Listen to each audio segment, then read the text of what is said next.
Mm-hmm. And then freshmen are? Freshmen are Friday morning Okay. from 10 to 11:30. I will tell them. I'll tell them to bring their own masks. No, I have masks. If they have their own, they want to, that's fine, but I have masks Okay. for everybody. I don't like the, Okay.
Mrs. Haddock,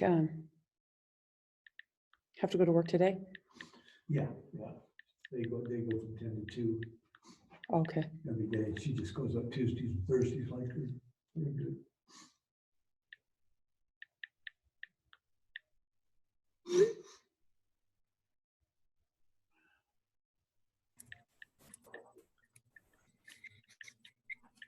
Hi, Abby, how are you, honey? I'm good. How are you? Good.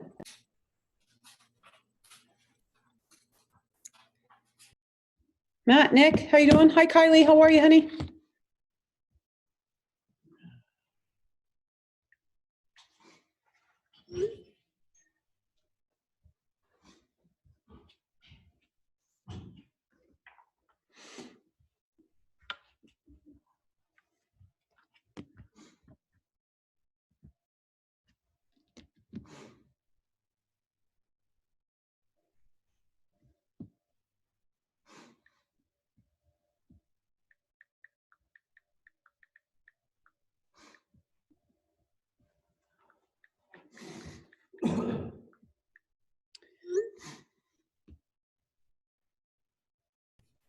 So they're just coming in. There's no waiting room and it's already recording, so we should be set to go.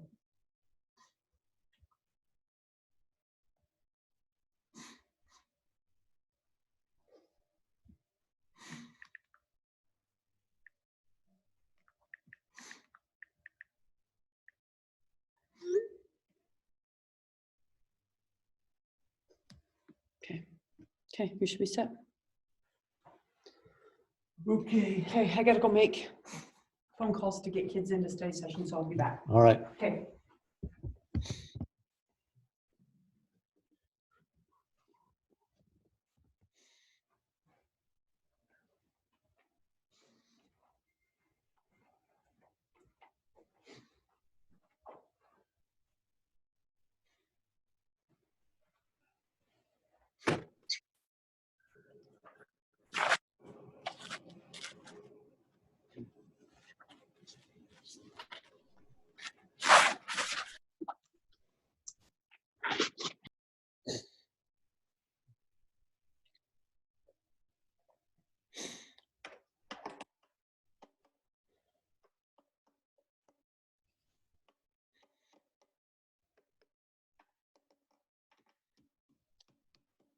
Can you guys hear me? Yeah.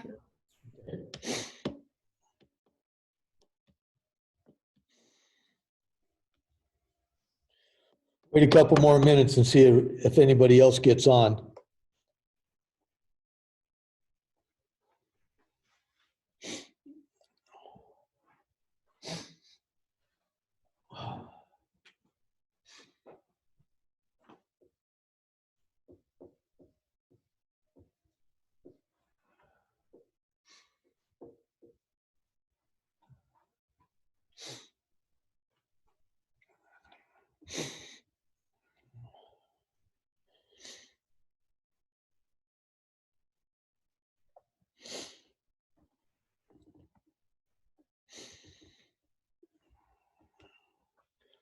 Hey, Sydney. Hi.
Okay, I've only received 4 assignments of this last assignment, finding the area between curves.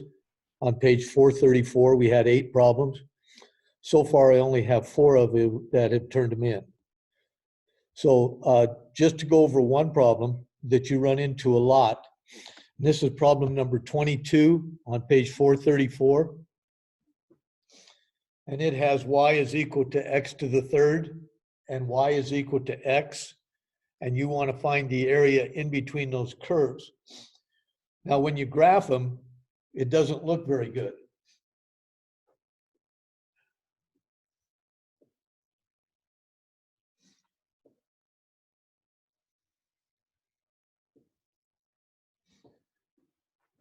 Because the y equals x to the third curve and the y equals x doesn't look very good at all. So what happens is they're really close together right here. So you really need to, in order to get this answer, you really need to blow it up. So when you draw this,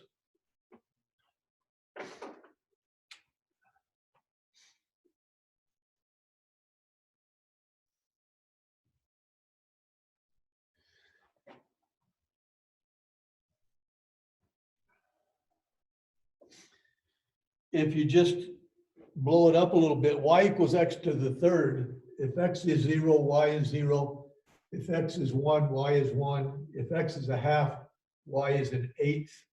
If x is a negative 1/2, y is a negative 8. If y is negative 1, negative 1. So this curve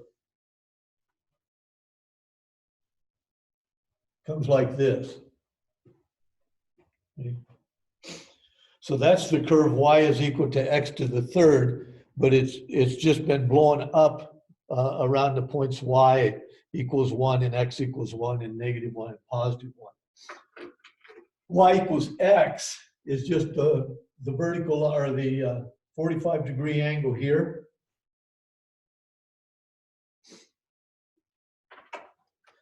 And so what you have is 2 areas. So when I looked at the 4 people that did this, there was a couple of you that said this area and this area is the same. So they just found the area of 1 and doubled it. And that's perfectly all right. A lot of times when you set this up, as if I was going to ask you to set this up on a test, I would ask you to set this up as 2 integrations. So you have the area is equal to this area plus this area. And I'd ask you to set them up as 2. When you have if you draw a rectangle here, the height of the rectangle is the top curve minus the bottom. Well, the top curve is x to the third, and the bottom curve is just x. Y equals x to the third, y equals x. So this would be x to the third minus x. And you'd be integrating that, you would start here at -1 and you'd go to 0. The second one, you notice now that the straight line is on top. So the straight line is x, and the bottom line is x to the third. So when you find the height of that, it's x minus x to the third dx, and this one's going to go start at 0 and go to 1. So that's how I would prefer that you set those up if they have two different areas. You do have to make sure that you integrate it correctly and do the substitution. X to the fourth over 4 minus x squared over 2. Integrate it from -1 to 0. If you put in 0, you get 0. If you put in -1,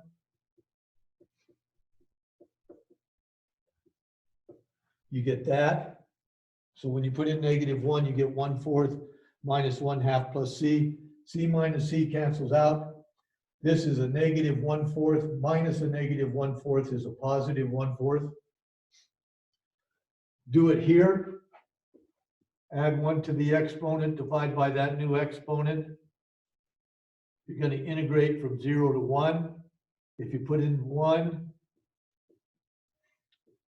you get that. If you put in 0, you just get that.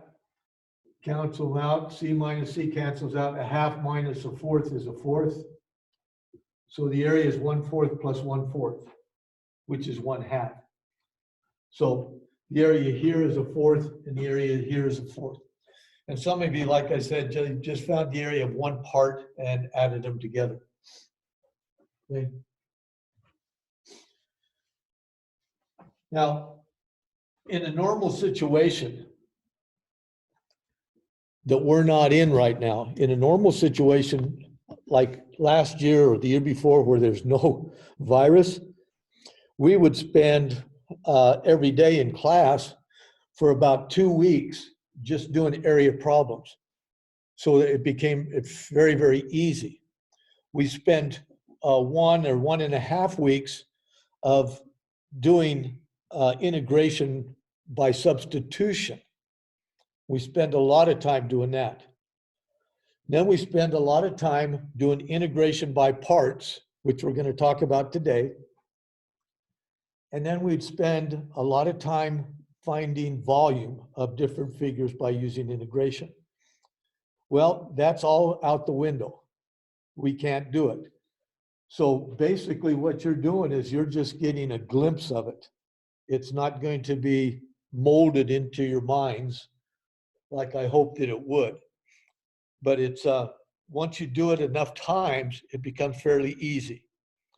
But you have to do it quite a few times, and we're not going to be able to do it enough times. So if you haven't got that assignment done, let's get that done and get it in here. And today we want to talk about doing integration by parts.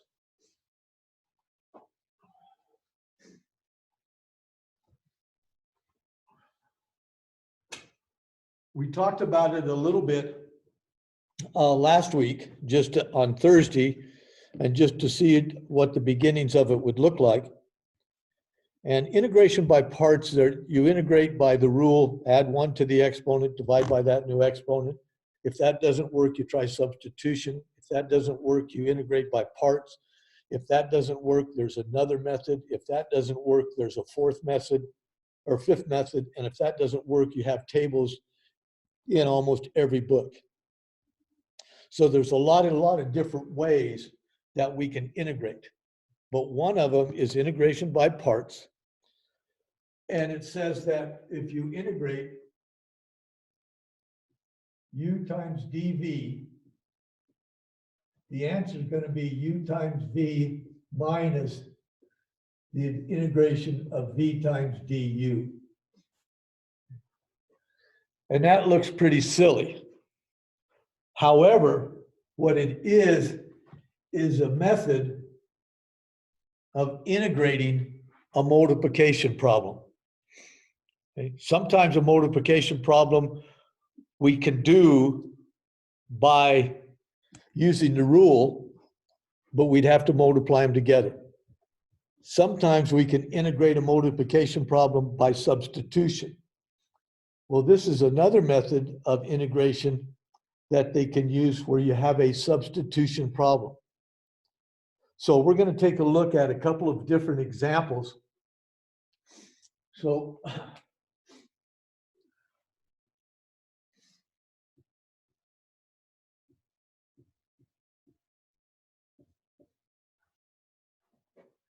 we're going to integrate that. We're going to find the antiderivative of x times the natural log of x dx. Okay? It can't be done by the rule because it's a multiplication problem. It can't be done by substitution. Some people think that they can, but once you get into substitution, it doesn't work. So what we're going to do is we're going to do it by integration by parts. We're going to separate this into two parts. If a problem has natural x in it, the natural log, make sure that's what you put as u.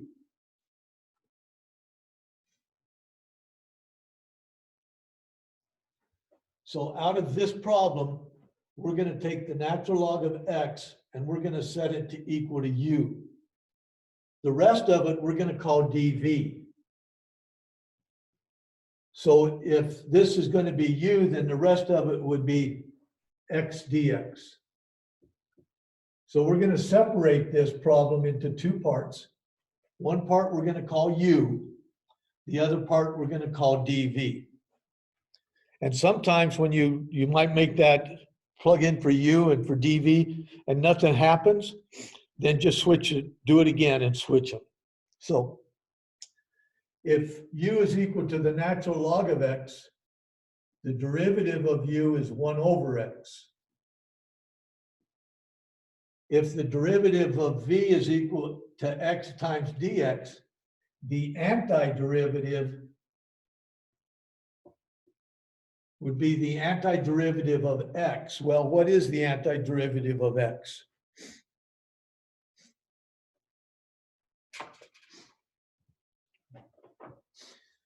To get from the derivative of v to v, we have to take the antiderivative of the left-hand side. The antiderivative of the right-hand side is x squared over 2, because you add 1 to the exponent and you divide by that new exponent. So that's easy to do.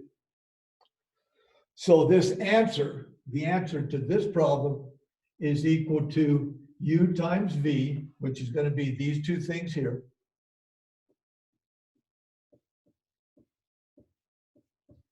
It's going to be u times v, which is natural log of x times x squared over 2, minus the antiderivative of v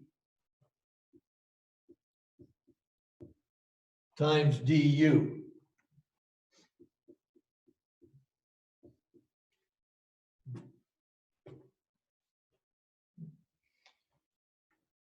So we let u be equal to the natural log of x.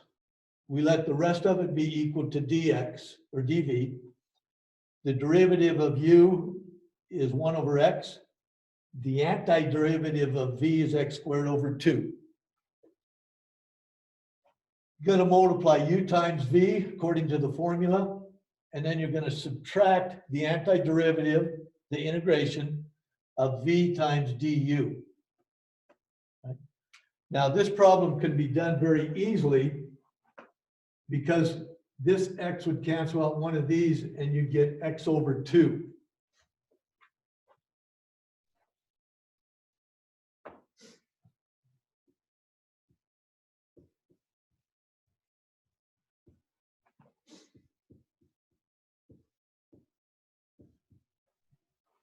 And the antiderivative of x over 2, remember, is to add 1 to the exponent and divide by that new exponent. So if you add 1 to the exponent and divide by that new exponent, you'd get x squared over 4. That's a typical problem that you do to find the antiderivative of a multiplication problem.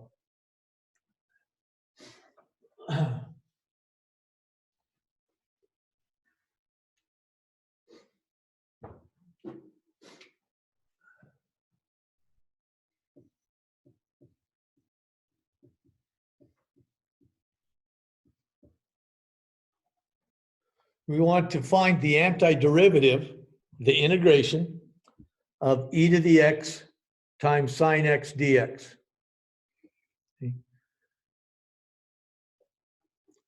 Not an easy thing to do, but no matter which way you substitute, you're going to get an answer. And both of the answers would be correct. One of them would be a little bit weird, but the other would be fine. So I'm going to separate these in two, and I'm going to let u be equal to e to the x. And the rest of it is going to be equal to dv.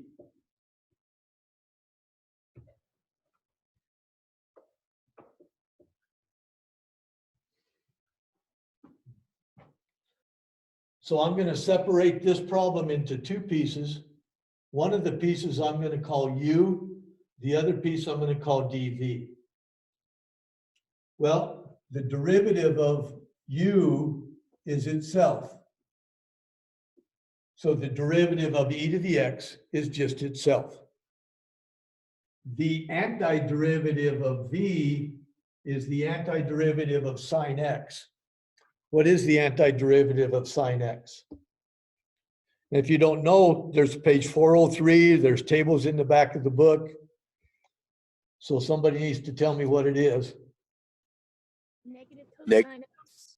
Pardon me? Negative cosine. Negative cosine x. Okay. So now this answer is going to be u times v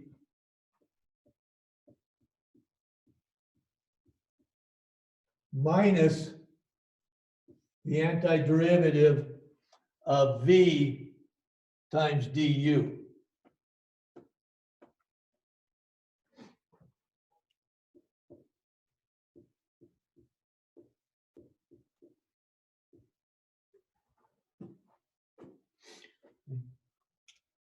So if I let u be equal to e to the x and the rest of it be equal to sine x dx, the derivative of u is the derivative of e to the x itself.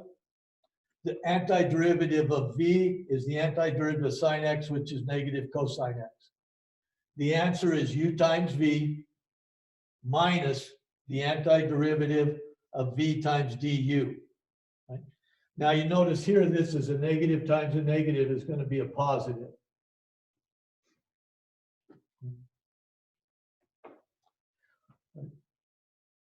Now we have to integrate this problem. The answer is going to be this plus the antiderivative or the integration of this problem here. Well, this can't be done by substitution. It can't be done by a rule. So we're going to have to do it by this antiderivative again. And it's kind of neat to see what happens. I'm just going to do this part of the problem.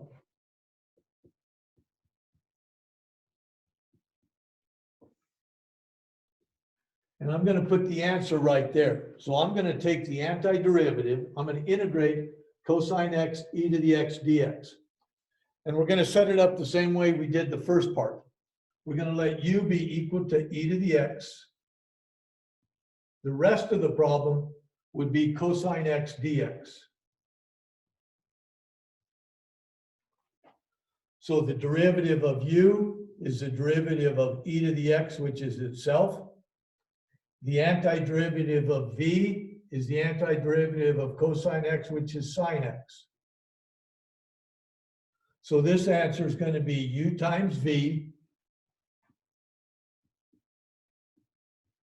minus the antiderivative of v times du. Well, here's v and here's du.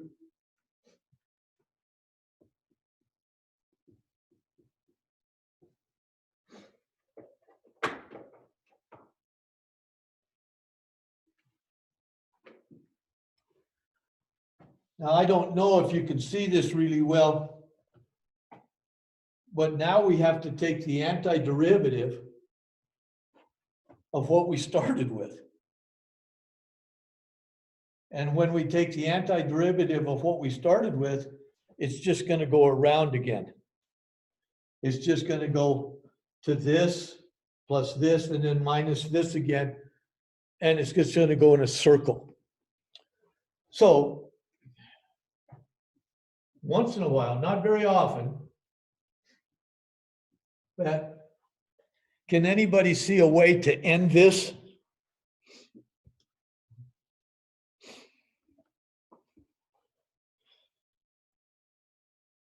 I started with e to the x sine x, and I ended up with trying to find the integration of e to the x sine x. And so now it's just going to go in a circular link. So is there a way to stop it? Just using pure, unadulterated algebra 1.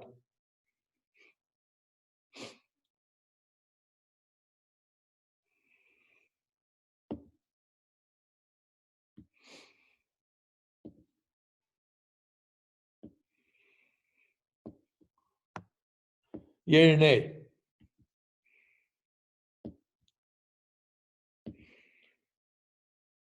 Who got on here late? Parker Dodge. You see a way to end it?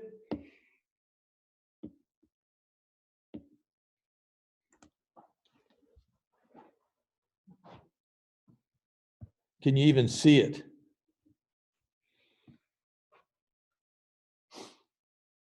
Anybody see something? Can anybody hear me? Yep. Yeah. I hear you. Okay, what should we do?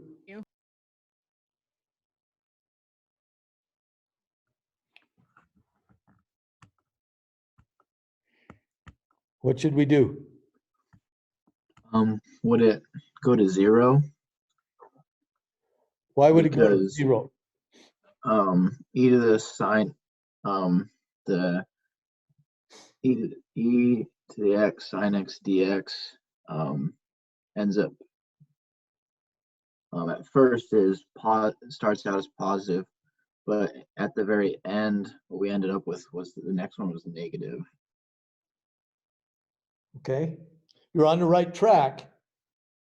So let me help you out a little bit. If I'm going to use algebra 1, just algebra 1, I'm trying to solve for this problem right here. So what I'm going to do is I'm going to move this from this side to this side. So what's the opposite of subtracting the integration of e to the x sine x dx? What's the opposite of subtracting? Adding. Just adding.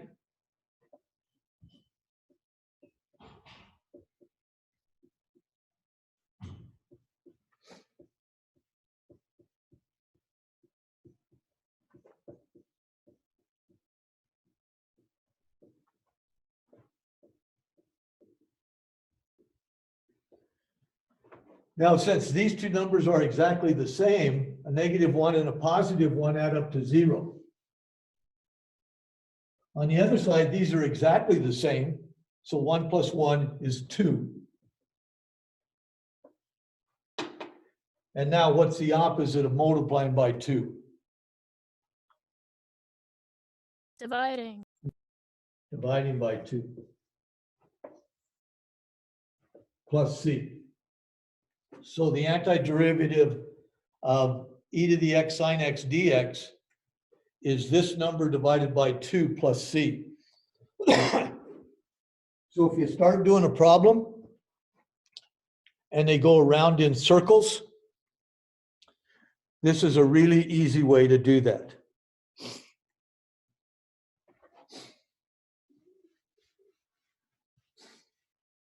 If you see a problem and you start going around in circles,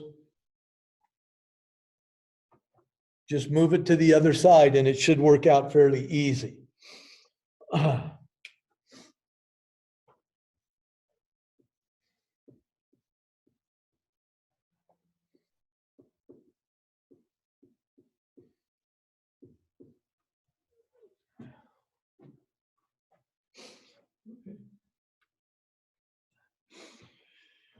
Now, this problem is that you may want to turn your page sideways because it is going to be quite long. We're going to separate this into two pieces. And I'm going to let the first part, I'm going to let u be equal to 3x to the fourth. Then dv is going to be equal to the sine 2x dx. So the derivative of u is the exponent times the number in front to the exponent minus 1. The antiderivative of v is v. What's the antiderivative of sine 2x?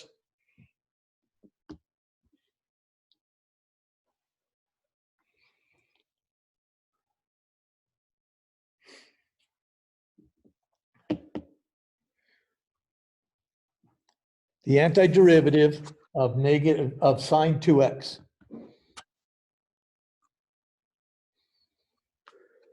Is it negative cosine 2x times x squared?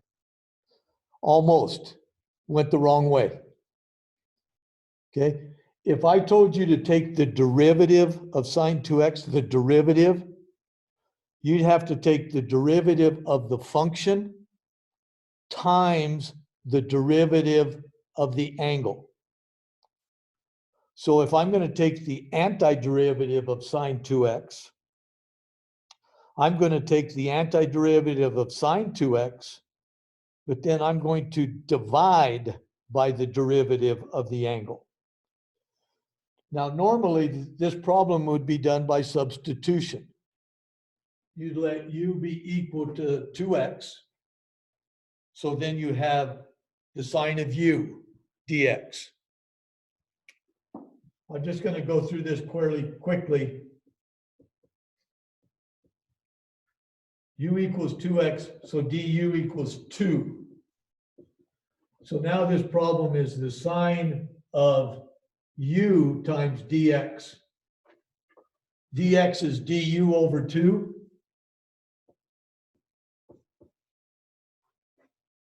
Okay, so this is just 1/2. And then the antiderivative of the sine of u is negative cosine u, right? So you see you got the 1/2 in there. So the antiderivative of sine 2x, just doing it by a shortcut, is negative cosine 2x divided by 2. If that would have been sine 3x, it would have been negative cosine 3x divided by 3. If that would have been sine 8x, it would have been negative cosine 8x divided by 8. And if an x has a coefficient, that's just a shortcut. You're thinking of the derivative and the antiderivative being opposites. So when you take the derivative, you multiply by the derivative of the angle. Well, antiderivative, you're going to divide by the derivative of the angle. Okay? So now, this problem is going to be equal to u times v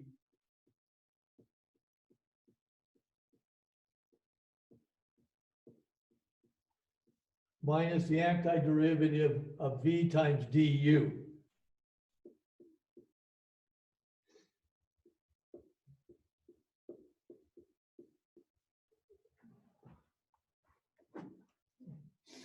So you have to take u times v, and then you have to take minus the antiderivative of v times du. Whoops, I better put that 12x to the third up here. Okay, so this negative times this negative would be a positive. If you divide by 2, you'd get 6.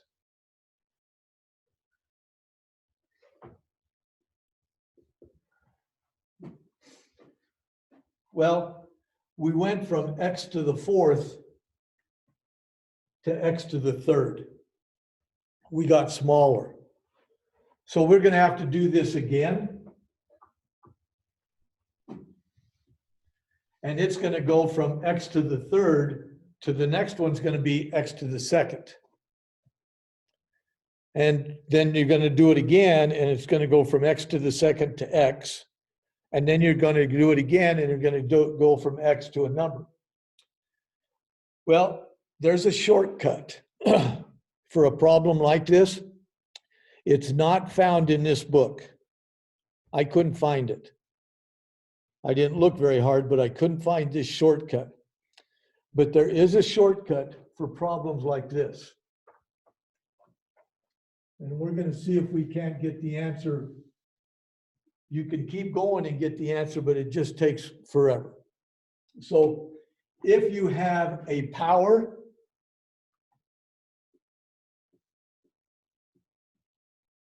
let that be equal to u. So just put u, a line, and underneath it put 3x to the fourth.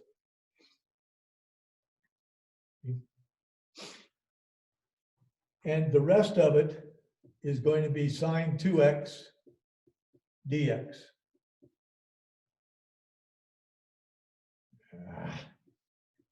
And I needed to put it underneath, I'm sorry. So we're just going to do this with a shortcut.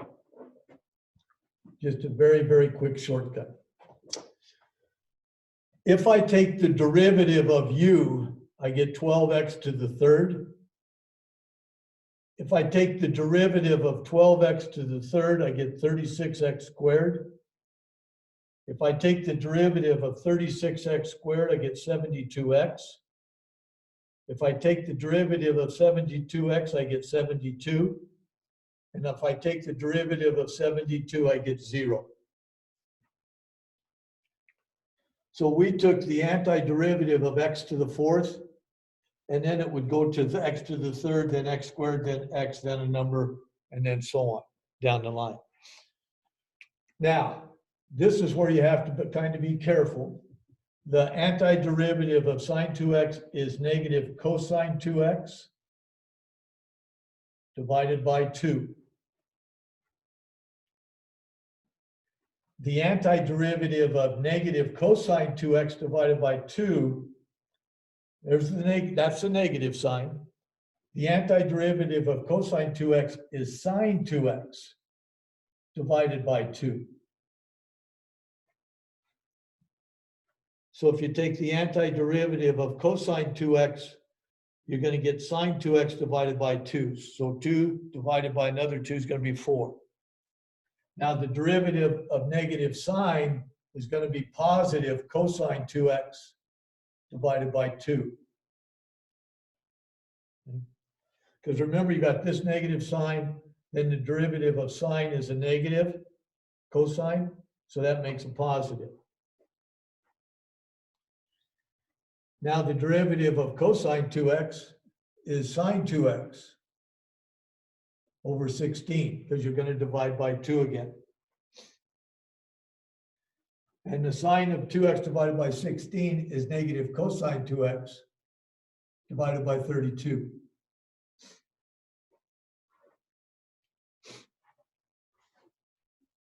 Okay.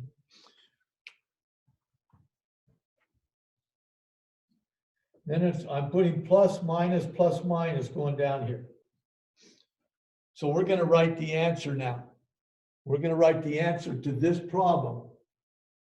And it's going to look like this. We're going to multiply this way. I'm going at an angle. I'm going to take a positive 3x to the fourth times this negative number.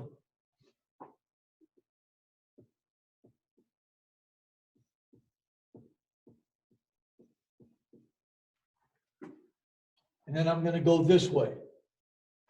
Now this is a negative times a negative is going to be a positive. And when I take 12x to the third divided by 4, I'm going to get 3x to the third. Sine 2x.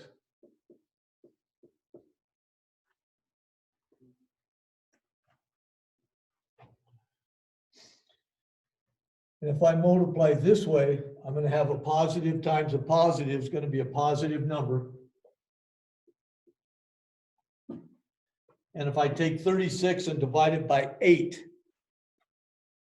I'm going to get 9 over 2 when I reduce it. Okay, so 36 divided by 8 is 9/2 x squared cosine 2x. And then when I multiply this way, I've got a negative times a positive is going to be a negative. 72 divided by 16 is what, 9/2 again? When you reduce it, x sine 2x. And then when you multiply this way, you've got 72 divided by 32. What's that, 9/4? And it's going to be a positive times a negative is a negative.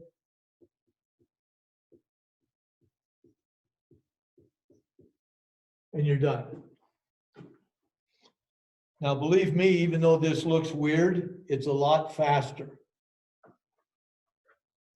I'm going to give you another example.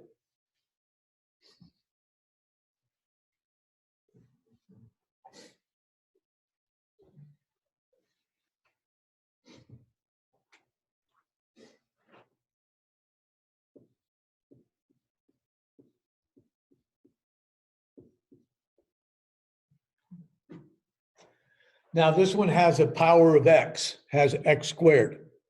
Now, because it does, we could do it the same way. We'll put u is equal to 3x squared. The derivative is 6x. The derivative is 6. The derivative is 0. The antiderivative of e to the x is itself. So the antiderivative of e to the x is itself, antiderivative is itself, antiderivative. So now you're done. Plus, minus, plus, minus. You go this way first. 3x squared e to the x. And this way is a negative 6x e to the x. And then this way is a positive 6 e to the x plus c. So if you had to do this by hand, if you had to do it by every single step, probably take you 5 minutes. This way makes it a little bit faster.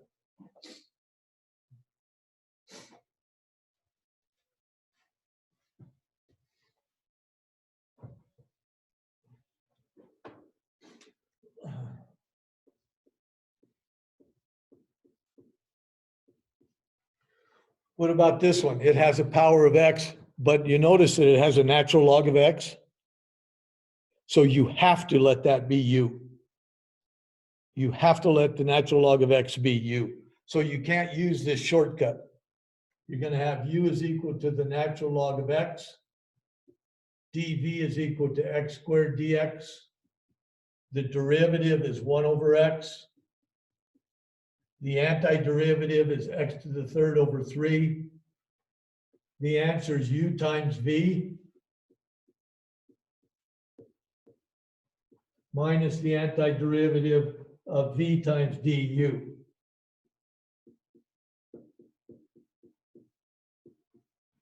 Now this x to the third divided by x is just x squared.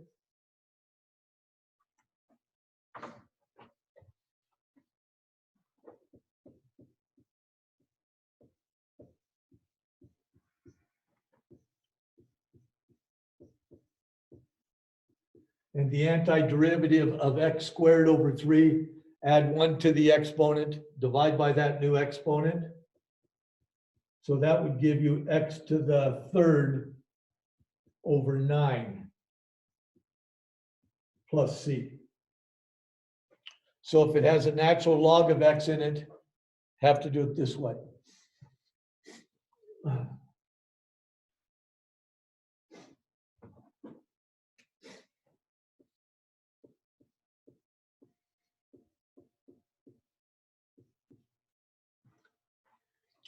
This one has a power in it. It has an x squared, so we can use the shortcut. So we'll let u be equal to x squared. We'll let dv be equal to e to the 2x. The derivative of x squared is 2x. The derivative of 2x is 2. The derivative of 2 is 0. We got plus minus going down. Okay. We got to find the antiderivative of e to the 2x. Normally, you'd have to do this by substitution. You'd have u equals 2x. The antiderivative of e to the u is itself, but the derivative of u is going to be 2. So you can do this the same way. The antiderivative of e to the 2x is itself divided by 2. The derivative normally is itself times 2. The antiderivative would be itself divided by 2. So this would be itself again, divided by 2. This would be itself again, divided by 2. Your answer is here. So it's going to be a positive x squared times e to the 2x over 2. And then you have a minus sign. You got a 2 over 4 is going to be a half. So it's going to be a minus x e to the 2x over 2. And then you have 2 over 8 is a fourth. So you have e to the 2x over 4 positive plus c. Now that shortcut can only be used when you have a power of x. And like I said, I can't find it in this book. I don't know where it's at.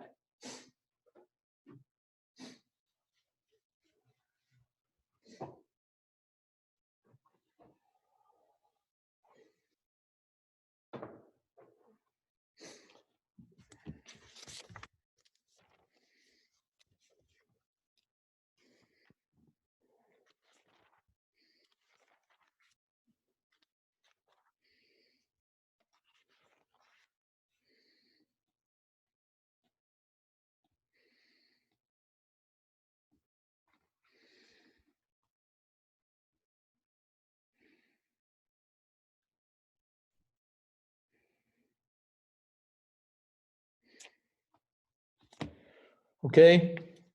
And I realize this is not going to be something that's going to be easy for you because we just simply have not spent enough time. We just haven't spent enough time. And we're going to have one more period. We're going to meet Thursday at 11 o'clock. And this assignment I'm going to be giving you is due then.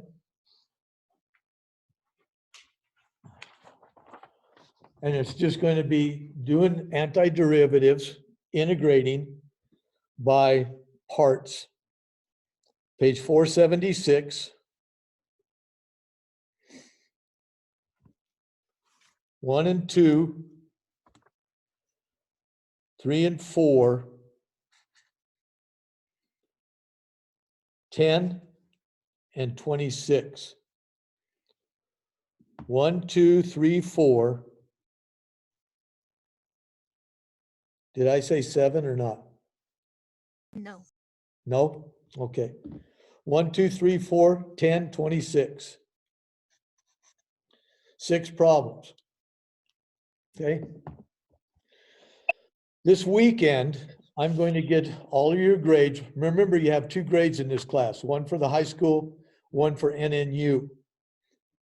So I need to have all the assignments in by Friday. So this is the last assignment that you have to do. We're going to meet on Thursday and go over this assignment. And then we're going to just do some end of the year things that have to be taken care of. So then I will take the weekend and I will average all your grades out for both this 9 weeks, or excuse me, not this 9 weeks, for this semester for the high school. But remember that the college grade is the whole year. So I have to take your first semester grade and average it with your second semester grade. Okay? So it's a little bit difficult with what we've done this 9 weeks. It's just kind of just been a total disaster because of the virus. So I have to get that done.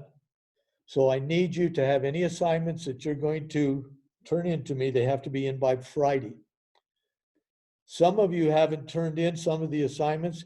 Even if you don't have them done, it's better to get a 50 than a 0, or to get a 76 than a 0, or a 22 than a 0.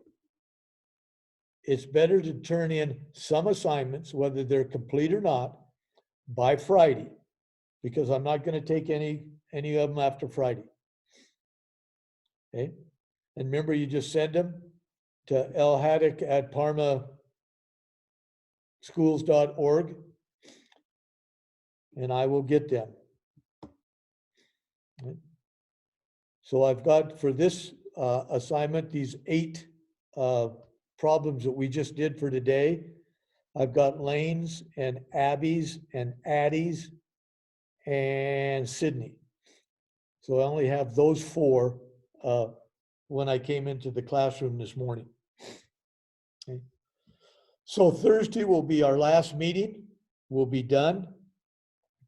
Make sure that you, again, get on this. I think we got everybody here, but who?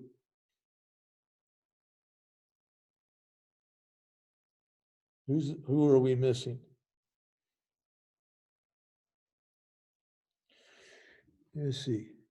We should have 12. We only have 11. Jordan. Oh, that's right, Jordan. Okay. So if we can get everybody on Thursday, so everybody gets the information that's needed, we can take care of that. Okay. And somebody get hold of Jordan and kind of give her assignment and tell her to struggle with it, and good luck. Okay. So I'll see you Thursday. We'll have an end of the year thing to get taken care of. All grades are due by Friday. And I got to average the 2 semesters for your college grade and your semester for the high school grade. So thank you.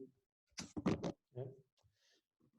wish it was a different time and a different circumstance, but it is what it is, and we can't do anything about it. So we'll see you Thursday.